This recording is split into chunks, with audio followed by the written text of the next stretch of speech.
Lalo na yung multimodality ba yun? So, yung semiotics. Multimodality? Para social semiotics lang eh. Kaya nga, parang yan lang. Wow, sige nga. Stay nyo sa amin. Oo nga. Ganito lang yan. The simplest explanation, everyone is considered a semiotician. Since we constantly and unconsciously give meaning to everything, parang sign symbol, sign symbol. Ano yun? Science symbol, no? Di nyo gets? Tara, may gagawin tayo. Ganito makinig kayo. I'm a semiotician. Of course, alam ko ang meaning ng sign na to. Bawal tumurotot? Tumurotot?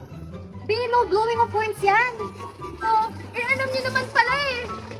I'm a semiotician. Of course, alam ko meaning nito. Exit. So, bawal pumasok dyan. Oh, exit nga, di ba? Bawal pumasok.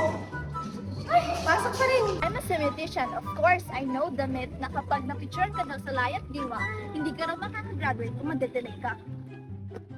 Tignan mo sila, madedelay ka. I'm a semiotician. Of course, alam ko dito ang tamang tawiran sa pedestrian.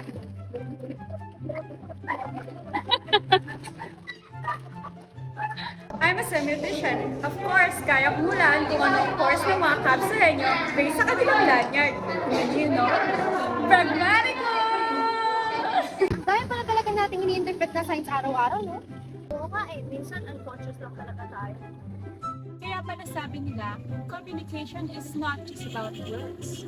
Exactly! It's about understanding the words and meaning behind it.